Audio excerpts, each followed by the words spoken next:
Bonsoir à tous. Nous voulons saluer tous les frères qui sont ici au Polo de Boro. Aussi, les autres polos qui sont rassemblés partout au Brésil, dans l'Amérique du Sud, des églises qui sont rassemblées aussi pour entendre et participer à la communion entre les églises. Et nous avons commencé samedi depuis Fortaleza avec le frère Joxmar. Hier, nous avons reçu le message du frère Solomon depuis Sobradinho. Nous avons reçu deux messages fondamentaux pour la vie de l'Église, pour que nous puissions marcher en Christ. Nous espérons que Dieu puisse continuer à nous parler. Nous voulons remercier tous les frères qui sont sur YouTube, qui participent, même s'ils ne sont pas présentiellement, mais nous sommes tous connectés dans la parole. Que Dieu puisse bénir à tous. Le thème, c'est que l'Esprit de vérité nous guidera en toute vérité. Le message du soir, c'est demeurer en toute vérité. Le thème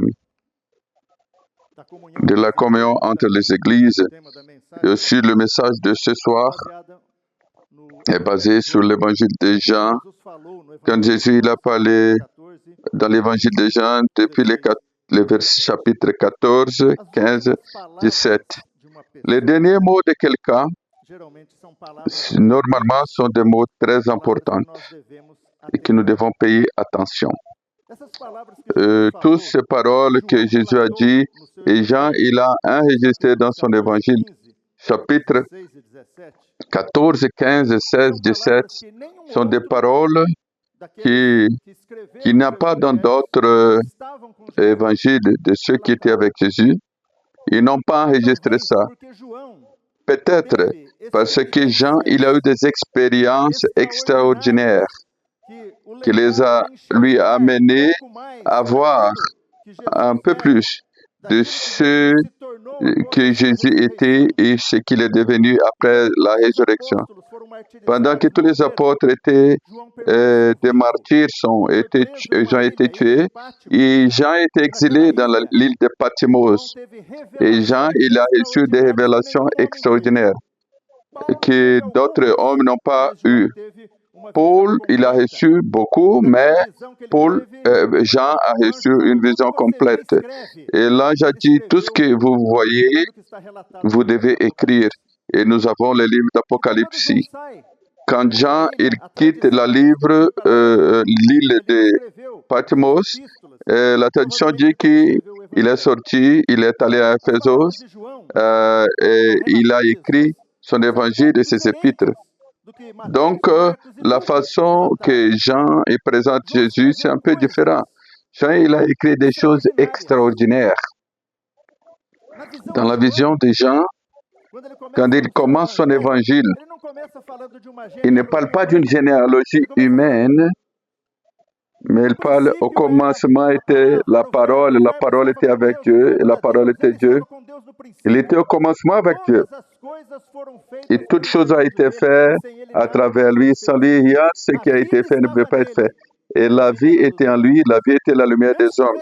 Avant que la vie qui existait, aucune vie relatée en Jean, mais la vie était déjà en lui et lui, il était la vie.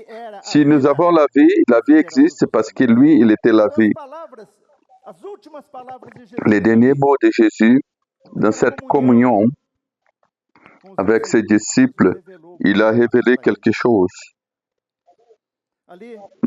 C'était ici que Jésus dit, ne soyez pas tristes. Il a commencé une conversation un peu différente. Ils étaient consolés, ils faisaient confiance à Jésus. Ils se sentaient bien sécurisés avec Jésus, mais Jésus dit, je pars. Je dois y aller. Je dois mourir. Mais je vais ressusciter au troisième jour. Et après, ils sont devenus tristes. Ils étaient tristes et Jésus a dit que votre cœur ne se trouble pas. croyez en Dieu et croyez aussi en moi. Et Jésus dit une chose, j'ai besoin d'y aller.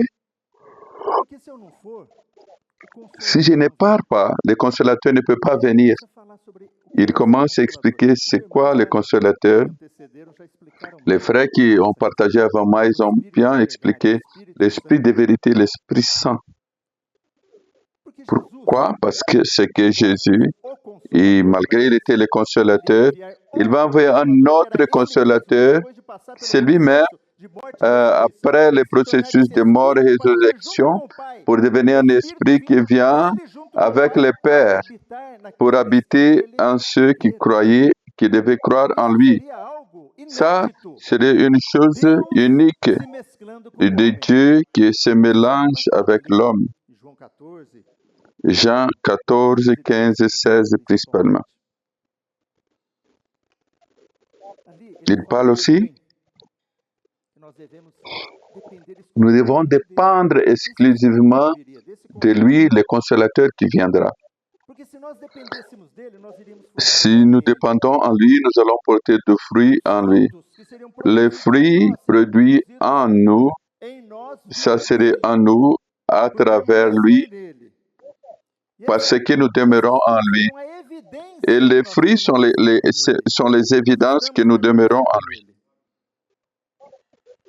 Parle que l'esprit de vérité nous guidera en toute vérité, nous délivrant de la tromperie et de la vanité, qui est l'opposition de vérité et en tant que réalité, notre Seigneur. Il commence à parler dans tous ces chapitres de Jean. Jean 14, 16, il dit, « Et moi je prierai le Père, vous donnera un autre consolateur, afin qu'il demeure éternellement avec vous.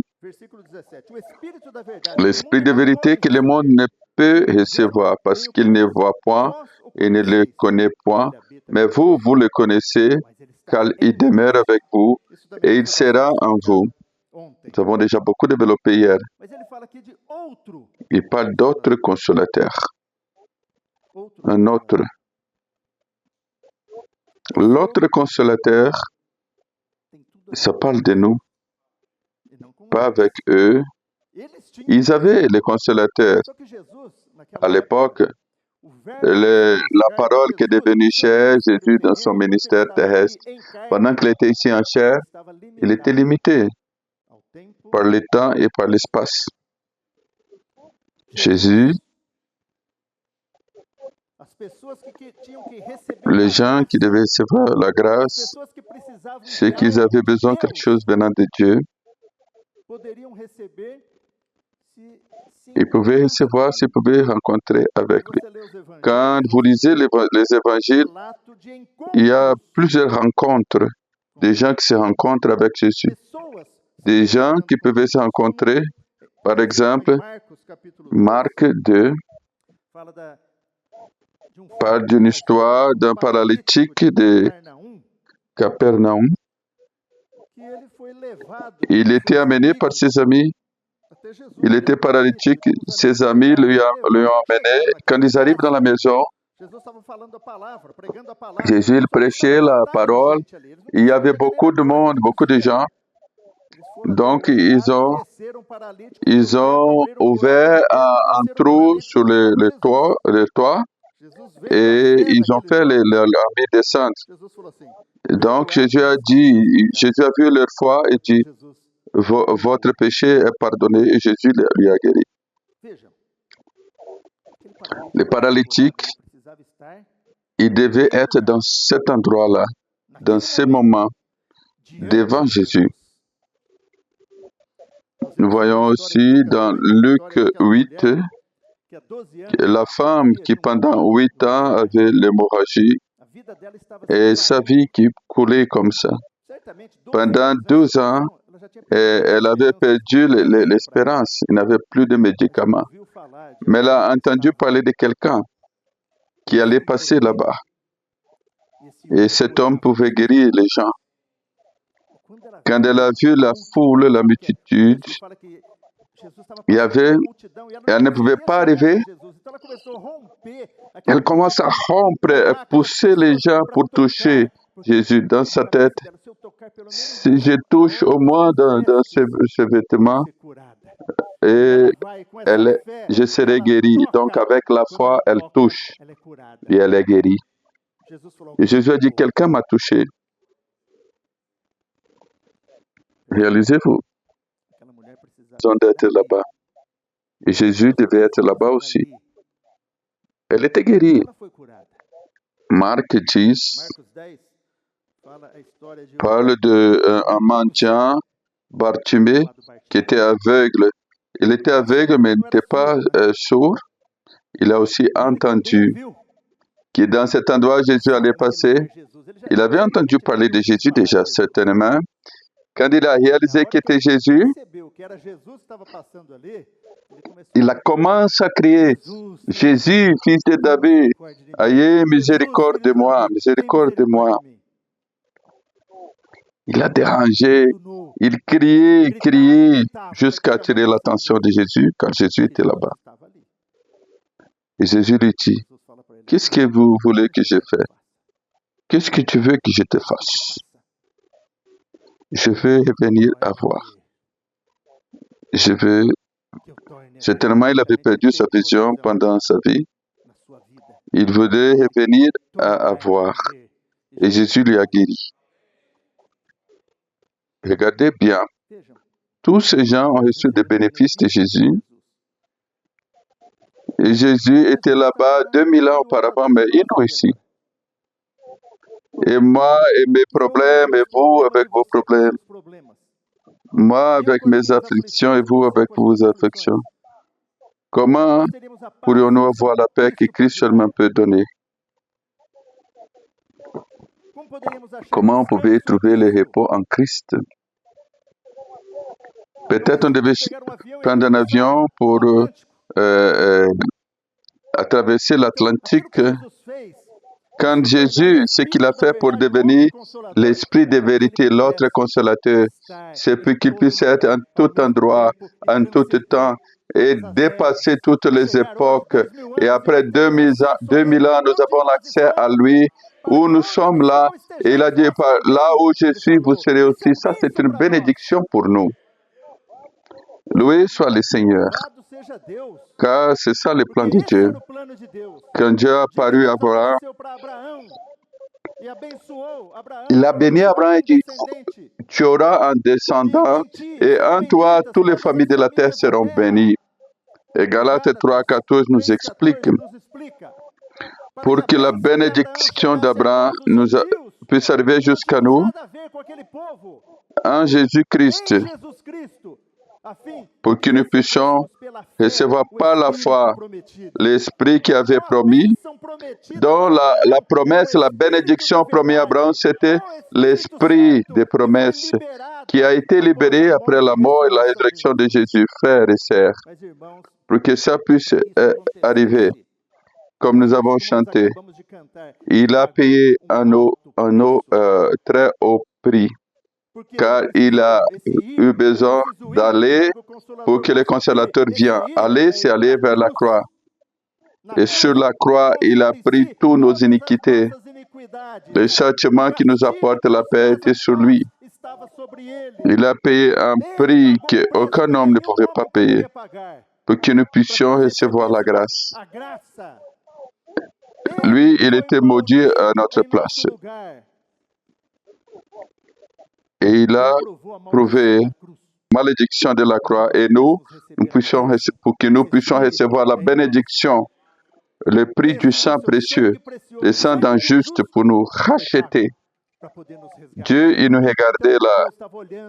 Quand Jésus, il était sur la croix, Dieu, il nous regardait, vous et moi, nous tous. Dans l'évangile des Jean, il a inclus tous. Tous.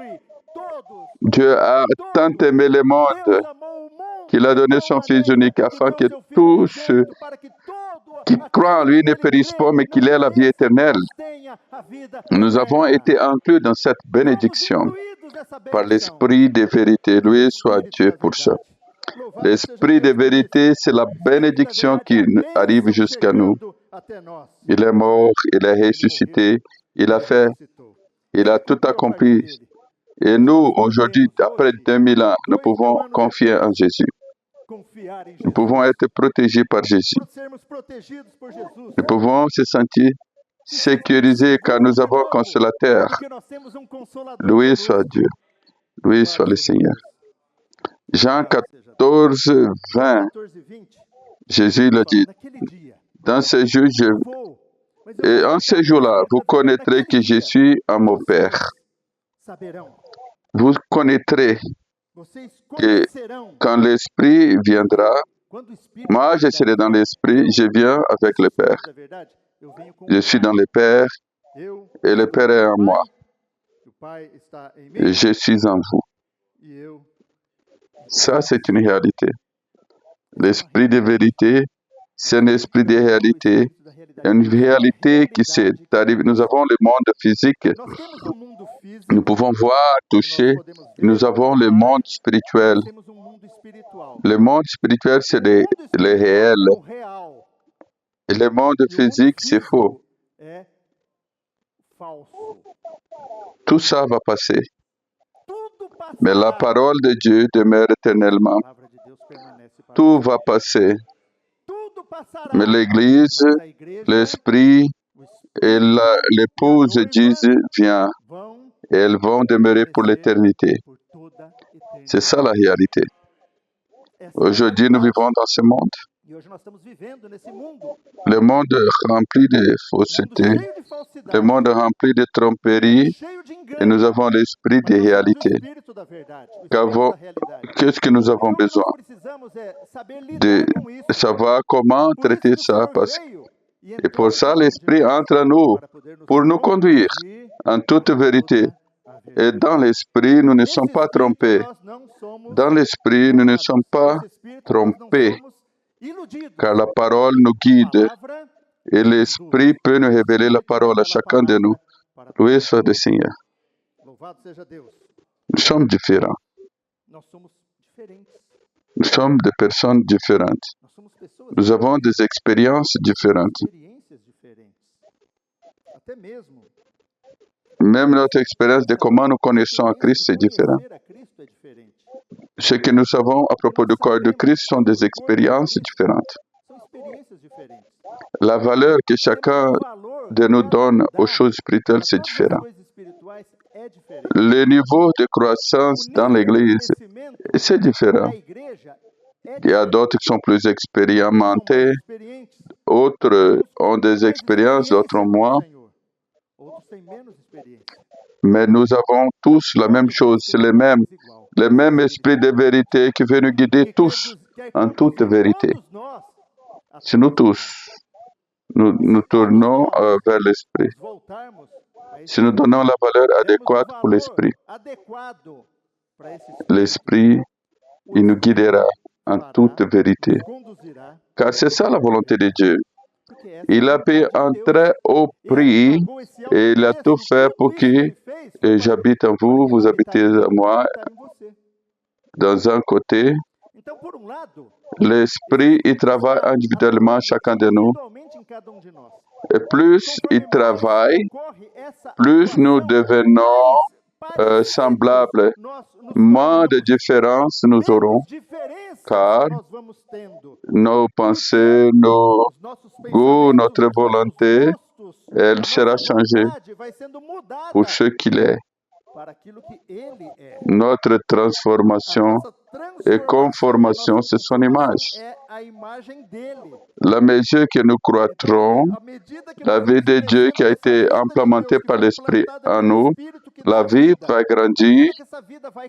Plus la vie grandit, moins de mes propres caractéristiques vont apparaître et plus de ce que Christ est va apparaître. Et ça fait que nous devenons les mêmes semblables, car nous sommes conformés à lui, car nous avons été mis dans le corps du Christ.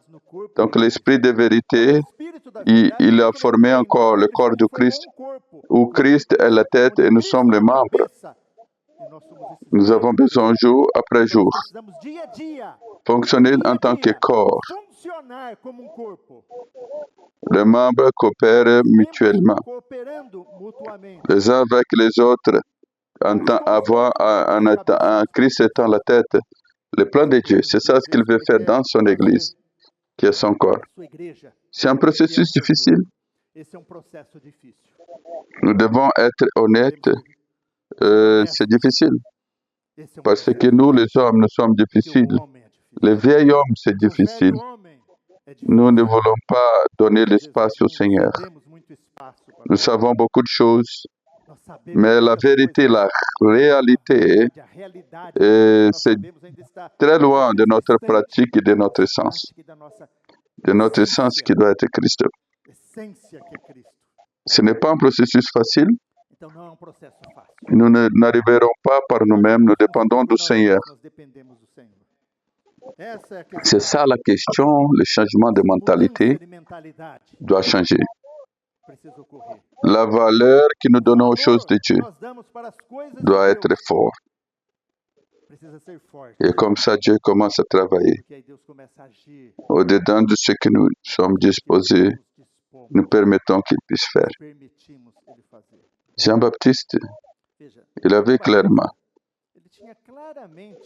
la conscience de son rôle. Il est venu pour préparer le chemin du Seigneur. Un jour, il a dit, il faut qu'il puisse grandir et que moi, je puisse diminuer. Mais si vous voyez l'histoire, quand Jésus commence son ministère, Jean-Baptiste n'abandonne pas son propre ministère. Il n'arrive pas. Il n'a pas arrivé. À la fin, les disciples de Jean-Baptiste commencent à disputer avec les disciples de Jésus. Et à la fin, il était arrêté à cause de lui-même, ce n'était pas à cause de Jésus. Il a commencé par des choses qui ne devaient pas parler. Et il demande à Jésus, est-ce que c'est vous ou nous devons attendre quelqu'un d'autre? Il faut qu'il puisse grandir, que moi je puisse diminuer. Mais la réalité, Jean-Baptiste n'a pas reçu l'esprit de réalité. Et parce qu'il est mort avant. Et nous avons ça. Et le plus petit dans le royaume des cieux est plus grand que Jean-Baptiste, car l'esprit de la vérité est en nous. Et l'esprit, il est puissant pour nous guider jusqu'au Père, nous conduire à toute réalité. C'est pour ça que Christ il a fait un projet de venir payer un prix pour nos péchés, ressusciter, régénérer, donner l'esprit qui donne la vie. Loué soit le Seigneur. D'un côté, Jésus c'est la porte. Jésus il a dit, je suis la porte. Si quelqu'un entre par moi, sera sauvé. D'autre côté, il dit, mais la porte est étroite. Je suis le chemin, la vérité et la vie. Personne ne vient au Père que par moi. Trois choses. Il y a un seul chemin, seulement Jésus. Donc, nous avons besoin de cette réalité. Nous avons besoin d'une vie puissante. Nous ne pouvons pas arriver tout seuls. Nous ne savons pas. Les disciples ont demandé, montre-nous le chemin. Il a dit, je suis le chemin. Nous devons aller vers Christ. Et si nous avons la réalité d'être en lui, celui qui nous amène, il fera. Il nous conduira par sa vie. Cette vie puissante. Il a le chemin étroit. Il y a des restrictions. Quand nous décidons de prendre ce chemin, il a dit, suis-moi. Et nous avons accepté. Mais il dit, si quelqu'un veut venir après moi, qu'il renonce soi-même chaque jour, qu'il prenne sa croix et qu'il suive moi. Jour après jour. Renoncer à soi-même pour suivre le Seigneur. Renoncer à soi-même pour dépenser du temps. Renoncer à soi-même pour aller vers la parole du Seigneur. Pour avoir la communion avec le Seigneur. Nous avons besoin de renoncer à nous-mêmes. Si nous ne renonçons pas nous-mêmes, Jésus, il sera à côté. La parole demeure à côté car nous avons d'autres priorités. Nous avons dit déjà. Nous ne sommes contre rien. Nous ne faisons pas de règlements. Nous disons une chose, Jésus doit être le premier à voir la... Il a dit, cherchez d'abord le royaume et sa justice et je prends soin de vous. Je comprends que si vous ne cherchez pas le royaume de Dieu et sa justice, si vous cherchez seulement vos choses, il peut avoir la miséricorde, mais il n'a pas garanti. Mais il a dit, cherchez d'abord le royaume et sa justice et toutes choses vous seront données par-dessus. Ce que vous allez manger, vous allez vêtir, vous allez manger, boire. Cette vérité, c'est un contraste avec la vanité. La réalité, c'est différent de tromperie. Il veut nous guider en toute vérité. Il veut nous faire sortir de toute tromperie.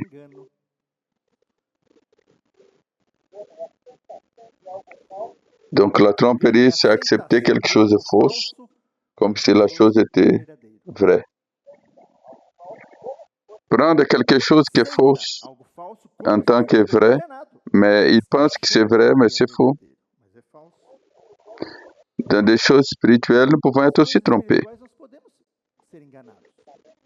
Par des mauvais enseignements, par des gens ou par nous-mêmes. Quand la source,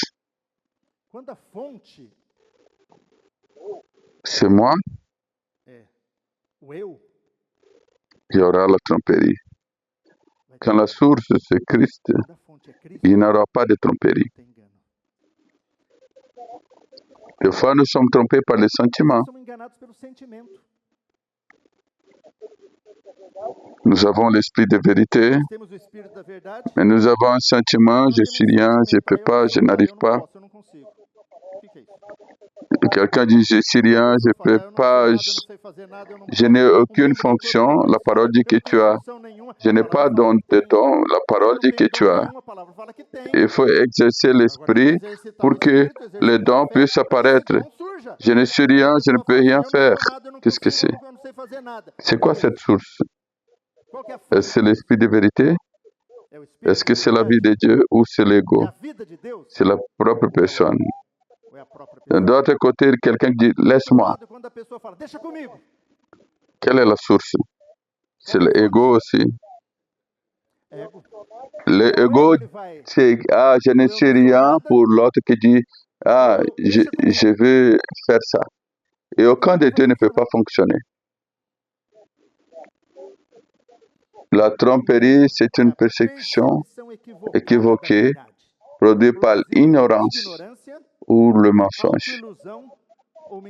Vous êtes trompé parce que vous ne connaissez pas la vérité. C'est pour ça que nous avons besoin de la parole de Dieu. Vous connaissez la vérité vous affranchira. Si le Fils vous affranchit, vous serez vraiment libre. Nous venons vers la parole nous éclaire. La parole nous donne la sécurité en sachant que nous sommes entre les mains du Seigneur. Qui peut garantir que nous sommes entre les mains du Seigneur et les malins ne peuvent pas nous toucher? C'est la parole qui nous donne cette garantie. Mais si je ne connais pas ça, j'ai peur. Dans la Bible, la tromperie parle d'aveuglement spirituel. La Bible parle de beaucoup de ténèbres et de lumière. Dieu est lumière. Quand nous sommes de Dieu, nous recevons la lumière et nous pouvons voir des choses spirituelles que nous ne voyons pas normalement avec nos yeux physiques. Jean 16, 13, Jésus a dit, « Quand l'Esprit de vérité viendra, il vous guidera en toute vérité. » L'Esprit de vérité, les paroles de Christ sont l'antidote de toute tromperie. La parole nous montre que ceux qui sont trompés, ils n'arrivent pas à réaliser qu'ils sont trompés Nous avons plusieurs passages. Paul, il avait cette préoccupation. Dans 1 Corinthiens 9, 26 et 27,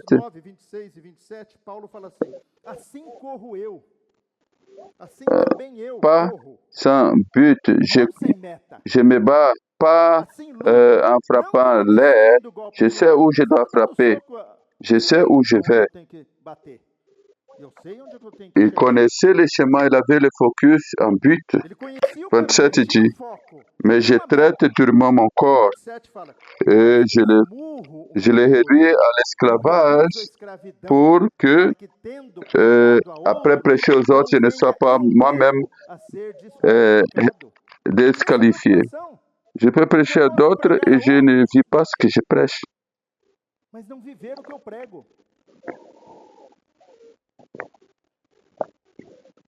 Sommes-nous meilleurs que Paul? Pouvons-nous faire confiance à notre chair? Dieu veut nous délivrer de toute tromperie. 2 Samuel 12 nous montre une histoire. Une fois, Nathan, le prophète, et Dieu lui demande de parler à David. Et David, il était déjà un berger de brebis. Maintenant, il est le roi d'Israël. Il a eu beaucoup d'expérience avec Dieu. Mais Nathan, selon la direction de Dieu, il raconte une histoire à David. Il y a 2 hommes, un riche et un pauvre. Le riche, il a beaucoup de brebis, beaucoup de bœufs, mais le pauvre n'a qu'un petit brebis. Et ce brebis, il a acheté, elle a grandi avec ses enfants, elle dormait même avec ses brebis dans ses bras, c'est tout ce qu'il avait. Mais il y avait un visiteur, arrive chez les riches, et le riche, il va chercher les petits brebis du pauvre, il a tué les brebis du pauvre, il a donné à manger son visiteur. Et quand David a entendu ça, c'est Samuel 12, 5, donc la haine de David s'est soulevée contre cet homme, comme le Seigneur est vivant. L'homme qui a fait ça doit mourir. Le verset 7. Nathan dit à David, c'est toi cet homme.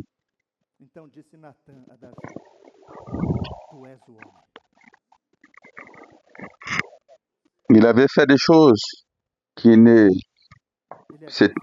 il était dans les péchés. Dieu n'était pas agréable avec lui. Dieu n'était pas satisfait. Dieu aimait David. Malgré tout ce qu'il a fait, Dieu aimait David. David a une réaction. David a une réaction très forte à propos de ça.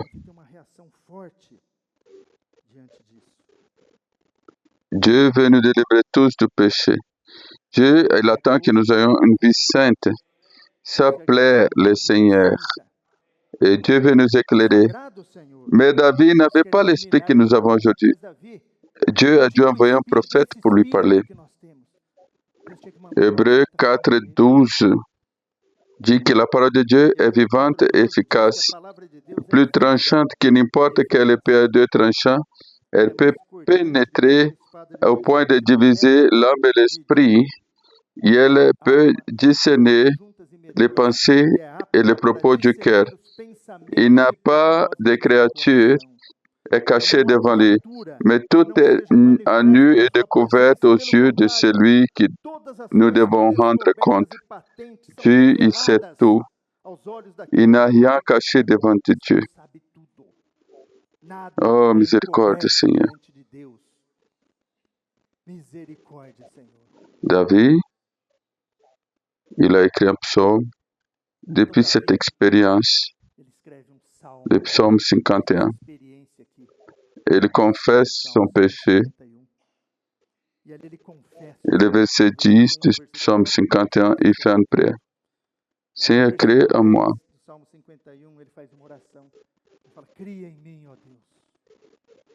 Crée en moi, ô Dieu, un cœur pur.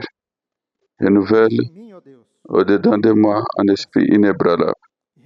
Ne me chasse pas de ta présence, ne retire pas de moi ton Saint-Esprit. Oh, crie en moi, Seigneur, un cœur pur. Frères et sœurs, Dieu a entendu cette prière. Il était considéré comme un homme selon le cœur de Dieu. Son désir, il a pu voir son péché. Ça, c'est la repentance. Il a confessé. Il est allé devant Dieu, Seigneur, change-moi, je ne veux plus rien faire. Je ne veux pas faire ça encore. Ça, c'est prendre Dieu au sérieux, ça, c'est pas jouer. On ne joue pas avec Dieu, on ne joue pas avec l'Esprit qui habite en nous. La Bible dit qu'il nous avertit dans plusieurs passages. Les 5 vierges de Matthieu 25. Qu'est-ce qui a empêché les 5 vierges folles qui attendaient le Seigneur venir? Elles sont endormies. Pourquoi elles n'ont pas entré dans le noces de l'agneau? Qu'est-ce qui les a empêchées? Elles n'avaient pas de l'huile dans leur vase. L'huile, c'est un type de l'esprit. Il manquait l'esprit dans leur âme. Elles n'ont pas acheté pendant qu'elles étaient vivantes.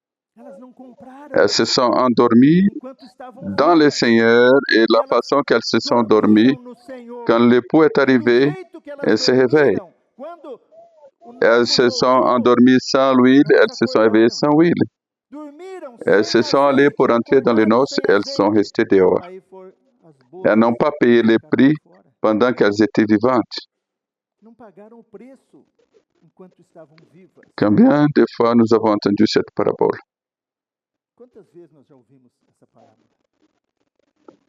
Comment est notre achat d'huile quotidien? Un achat qui n'a pas un prix. Mais le prix, c'est notre dévotion à Dieu. La valeur que nous donnons à la présence de Dieu. C'est ça un prix. Qui veut payer le prix? Qui est en train de payer le prix?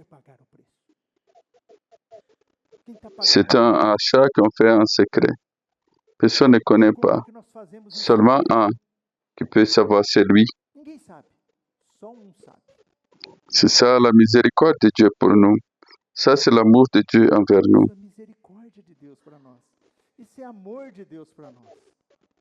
Quand Jésus parle de Matthieu 7, 21, parce que tous ceux qui disent Seigneur, Seigneur, entreront dans les royaumes des cieux, mais ceux qui font la volonté de mon Père qui est dans les cieux.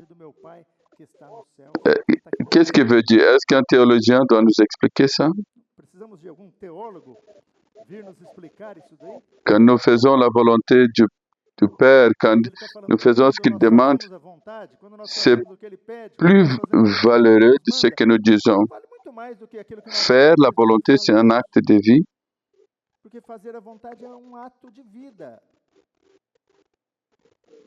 Quand Jésus parle, dans ces jours, ils vont dire, ah, nous avons fait ceci en ton nom, nous avons fait cela. Il dira, je ne vous connais pas. Jean 10, Jésus dit, je suis le bon berger, je connais mes brebis. Jésus, il connaît. Jésus te connaît, il connaît ta voix, il connaît moi. Est-ce que tu es en train de parler toujours avec lui? Est-ce que tu pries beaucoup? Tu loues beaucoup le Seigneur?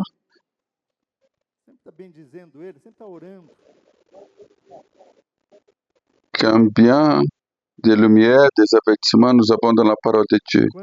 Et c'est Dieu qui nous appelle à avoir la communion avec lui. Les lettres aux 7 églises d'Apocalypse, 7 lettres aux 7 églises qui ont été adressées aux gens. Ce n'était pas écrit aux organisations religieuses ou de type groupe chrétien spécifique. Non. A été écrit aux gens. L'Église sont des gens, c'est le corps du Christ. Toute révélation du Nouveau Testament, l'Église est le corps du Christ. Ce n'est pas ici on allait avoir des groupes. Ce sont des conditions. Si cela expose des conditions spirituelles qui doivent être échangées, combien de miséricorde dans tous ces lettres. Quand toutes les situations négatives, il y a une parole, répentez-vous. Je connais vos œuvres. Répentez-vous, je vais monter. Ceux qui a des oreilles entendent ce que l'Esprit dit aux églises.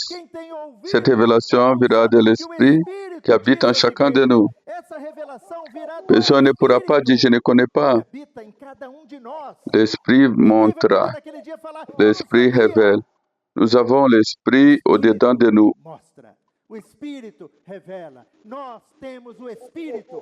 Pour ça que Jésus dit, je connais tes œuvres, répentez-vous, Candienne. Sortez de la tromperie. Je suis le Seigneur de l'Église. Écoutez ma voix, gardez ma parole, ne renonce pas mon nom d'engagement d'un disciple.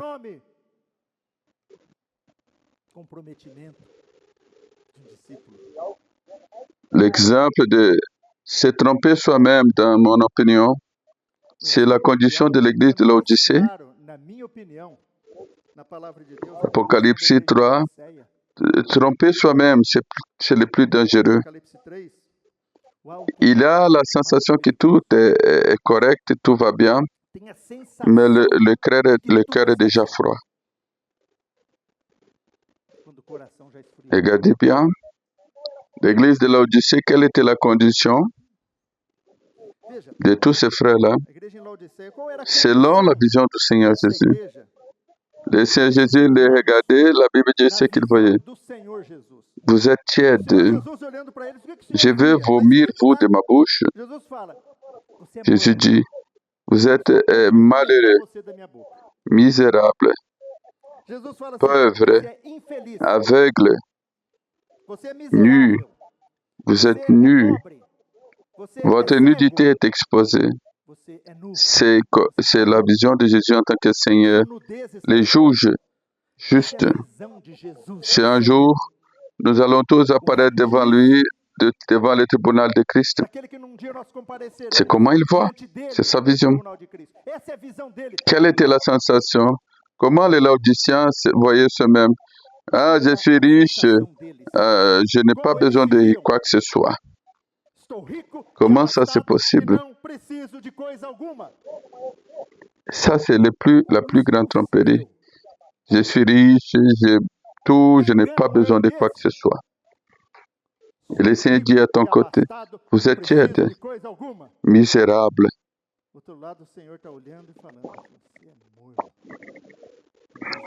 Comment nous pouvons renverser cette situation? La parole dit, Jésus dit, la communion avec le Seigneur, pour la repentance et changement de direction, il est possible. Car il y a un esprit. Il est possible car nous avons l'esprit. Celui qui a des oreilles entend. Car maintenant, c'est le temps de la repentance, non dans le tribunal du Christ. Maintenant, nous pouvons sortir de cette condition, qui c'était la condition de David, pour devenir un homme selon le cœur de Dieu.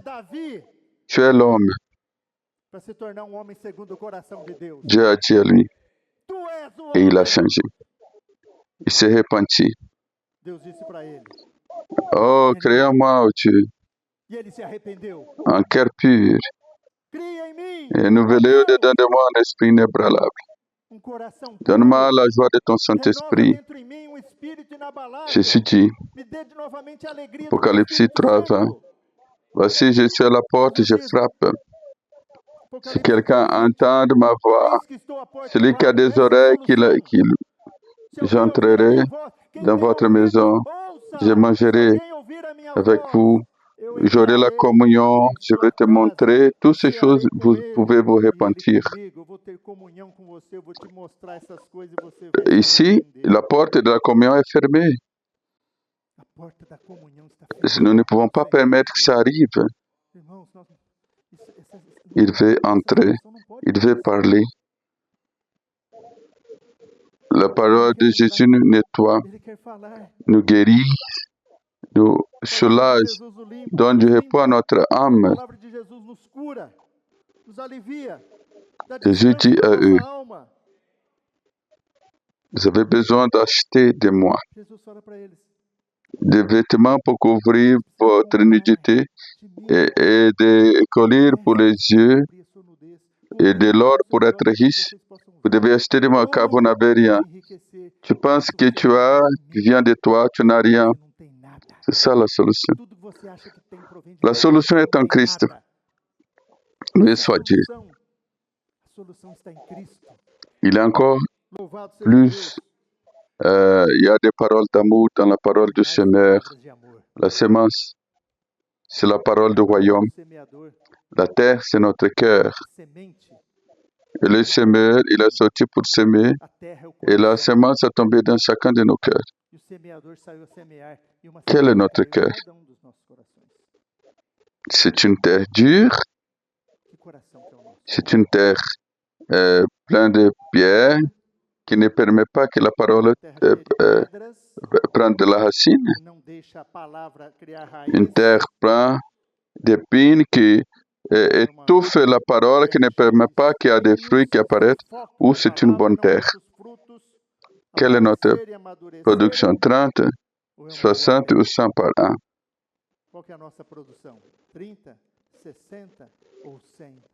T entrer en nous comme une semence. Dieu attend les fruits. Il veut les fruits. De la même façon qu'il a regardé les figuiers, il cherchait les fruits.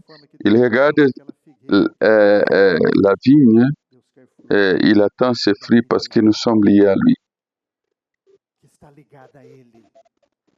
Ça doit nous amener à nous agenouiller devant Dieu. Demander la miséricorde du Seigneur. Les paroles de Jésus peuvent nous guérir. Moi, je vous dis, c'est ça qui peut nous guérir. Quand Jésus parle de l'amour, quand Jésus parle du pardon, quand Jésus parle de la miséricorde, nous touchons l'amour de Dieu, le pardon de Dieu. Il continue à nous pardonner. Nous touchons la miséricorde de Dieu chaque jour. Car la miséricorde du Seigneur, c'est pour ça que nous ne sommes pas consumés.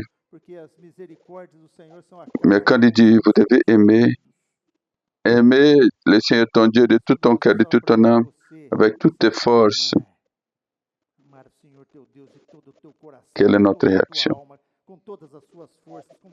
Quand je parle de Matthieu 5, 7, heureux les miséricordieux, car ils te verront la miséricorde. Vous devez être miséricordieux, Jésus nous dit. Matthieu 6, 12. Pardonne nos offenses, comme nous pardonnons ceux qui nous ont offensés. Il n'a pas laissé le choix. Il s'est mis ici comme le Seigneur de notre vie. Si tu confesses Jésus en tant que Seigneur, si tu crois dans ton cœur que Dieu l'a ressuscité d'entre les morts, donc confessez Jésus en tant que Seigneur. Est-ce qu'il a obligé quelqu'un de lui confesser en tant que Seigneur? Est-ce qu'il a obligé quelqu'un à se baptiser ou quelqu'un de suivre? Est-ce que vous êtes obligé? En tant que Seigneur, il dit, vous devez pardonner. Verset 14 de Matthieu 6. Car si vous pardonnez les hommes et vos offenses, votre Père Céleste vous pardonnera. Pour n'a pas de doute, il donne les ordres. Si vous ne pardonnez pas les hommes, votre Père ne vous pardonnera non plus vos offenses. C'est un chemin étroit. C'est le chemin qui nous amène vers la vie. Mais peut devenir. Matthieu 5, 43. Vous avez entendu la loi.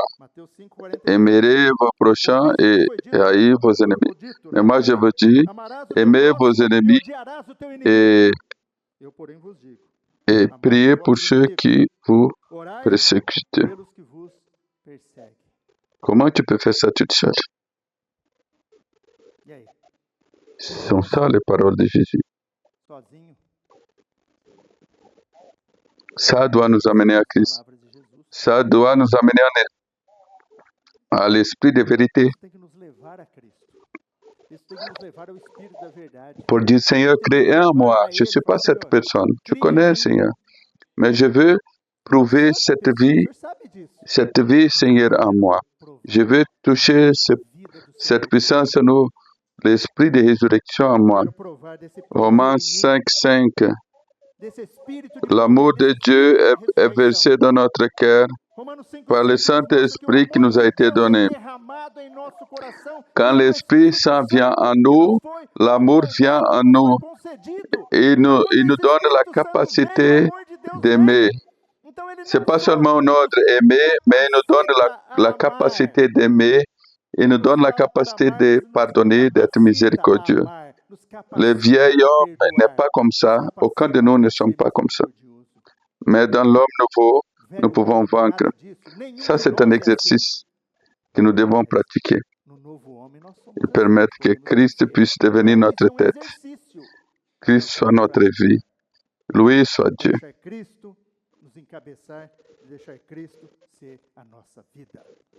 N'est-ce pas ça le problème de l'église d'Éphèse? Il y avait l'amour, la persévérance, ils ne supportaient pas les mauvais hommes. Ils pouvaient reconnaître les faux apôtres. Ils supportaient les épreuves à cause du nom du Seigneur. De bonnes choses, ils demeuraient fermes. Mais Dieu dit, j'ai contre toi. Vous avez abandonné le premier amour. Jésus ne va pas abandonner ça. Notre relation avec Jésus, ce n'est pas une comptabilité comme un compte courant, des positifs, négatifs. Si tu as des crédits là, ça va. Il y a des choses qui n'ont pas de négociation. Répentez-vous. Sinon, je veux déplacer votre chandelier. Qu'est-ce que ça nous montre? Nous avons, Seigneur, nous devons vivre en lui, nous devons dépendre en lui. Si nous demeurons en lui, ces choses vont apparaître en nous tous. Oui, soit Dieu. Nous devons nous approcher de lui. 2 Corinthiens 3, 18. Quand nous pouvons contempler le Seigneur avec les visages découverts, nous sommes transformés de gloire en gloire à son image par l'Esprit du Seigneur. Vous et moi, nous ne produisons rien. Nous ne pouvons pas faire aucune transformation. C'est la vie de Dieu, la présence de Dieu. C'est aller vers lui. Hébreux 11, 6 dit que sans la foi, c'est impossible d'être agréable à Dieu. Tous ceux qui s'approchent de Dieu doivent aller vers lui. Ça, c'est montrer notre foi.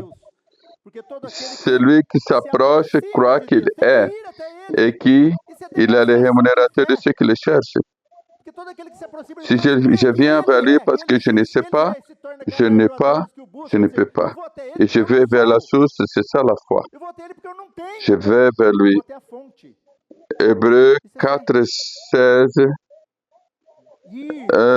Approchons-nous donc avec assurance au trône de grâce, afin d'obtenir miséricorde. Jésus a ouvert le chemin, nous pouvons venir au trône de grâce pour recevoir grâce et secours dans nos besoins. Nous avons besoin de grâce et miséricorde tous les jours. Nous avons besoin de la grâce tous les jours. La grâce et la vérité sont venues par Jésus-Christ. Je suis la vérité, il est aussi la grâce que nous trouvons le trône de grâce quand nous venons vers lui pour le secours dans nos besoins. Ce que vous avez besoin, c'est différent de ce que j'ai besoin, mais nous avons besoin de ce qui est là. Plusieurs, ils ont expérimenté ça. Mais le Seigneur veut que nous tous, nous pouvons expérimenter, que nous tous, nous pouvons avoir l'expérience, que l'Esprit puisse grandir et travailler en nous. Nous avons besoin d'être comme cette femme qui avait la perte des seins. C'est la vie qui était en train de couler. Nous avons besoin aussi de rompre la multitude. Nous devons rompre quelque chose qui nous attache, qui nous éloigne de Dieu pour lui toucher. Peut-être un péché caché, peut-être une addiction, une chose qui nous distrait et vole le temps du Seigneur. Si l'Esprit de vérité te dit, il faut rompre tout, il faut toucher Jésus, il faut aller vers Jésus. Peut-être nous sommes comme le paralytique de Capernaum. Peut-être nous n'arrivons pas tout seuls. Nous avons besoin de quelqu'un pour nous amener et mettre dans un trou sur le toit. Cherchez nos frères. Cherchez les frères. Cherchez marcher avec des gens qui aiment le Seigneur, qui cherchent le Seigneur. Il faut rassembler, commencer à aller au groupe familial, prier. Commencer à marcher ensemble avec les troupeaux. Nous avons tous besoin d'être soignés. Le Seigneur, il prend soin de nous à travers les corps du Christ, les troupeaux, le Christ qui habite en chaque frère qui va ministrer dans ta vie. Peut-être nous sommes comme les mendiants aveugles, les Bartimée, pauvres et mendiants aveugles.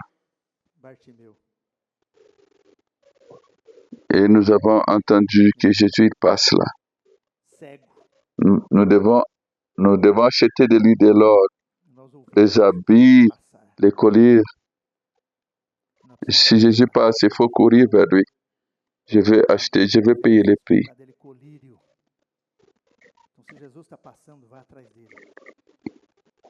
Nous avons besoin d'ouvrir notre bouche. Le Seigneur a besoin d'entendre notre voix, de fermer la porte de notre chambre et parler avec lui. C'est ça ce que Dieu veut. Il veut me connaître, il veut te connaître. Il veut se révéler à vous et à moi à travers la parole, à travers la communion. Il dit, demeurez en moi. Il dit, demeurez dans mon amour. Celui qui demeure en moi, je demeurerai en lui. Et moi et les Pères nous viendrons chez lui, nous faisons notre demeure en lui. Ceux qui ont le commandement et les gardes, c'est celui qui m'aime. Il y a l'évidence. Celui qui m'aime sera aimé par mon Père, et moi je l'aimerai aussi, je me manifesterai à lui. Être réciproque.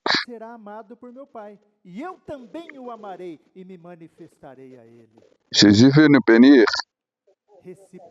Il a la puissance pour ça. Il veut ça. Il est mort sur la croix pour ça. Il est devenu l'esprit de vie. Il nous a donné cette vie éternelle. Nous avons le Fils, nous avons la vie. Nous avons besoin d'aller vers lui pour activer la clé spirituelle, pour toucher en Dieu, toucher en Jésus. Loué soit Dieu. Que Dieu puisse nous bénir. Que nous puissions suivre le Seigneur jour après jour. Loué soit le Seigneur.